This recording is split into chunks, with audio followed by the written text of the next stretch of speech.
ზოგადად მეგობრები, როცა მეგობარს ჭირდება, გვერდში უდგანან და ტელეფონს პასუხობენ. ეს არის სტანდარტული ფრაზა, რომელშიც ჩვენ რეალურად ვუწესებთ ადამიანს მორალურ ან რამენაირ სხვანაირ სტანდარტს და ვადანაშაულებთ იმაში, რომ ეს ადამიანი თავისი ქცევით სტანდარტს არ შეესაბამება.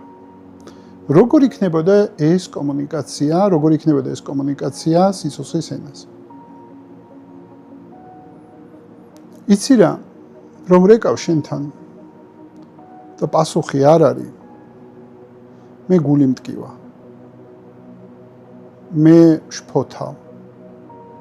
მე ვბრაზდები. იმიტომ რომ ჩემთვის ძალიან მნიშვნელოვანია, რომ მქონდეს შენთან ნდობა, რომ იყოს საყრდენი, რომ იყოს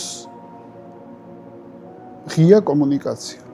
ამიტომ შეგიძლია, როცა შემდეგ ჯერზე დავრეკავ, შეგიძლია მიპასუხო და თუ ვერ პასუხობ, შეგიძლია რამე მესიჯად მომწერო, რომ მე ხა დაკავებული ვარ და თქვა დაგირეკავ 9 საათში.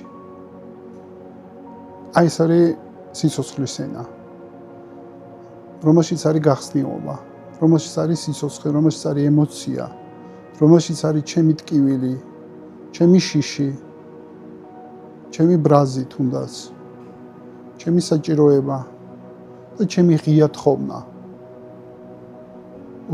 ყველა კომპონენტი, რომელიც სჭირდება სიცოცხლეს.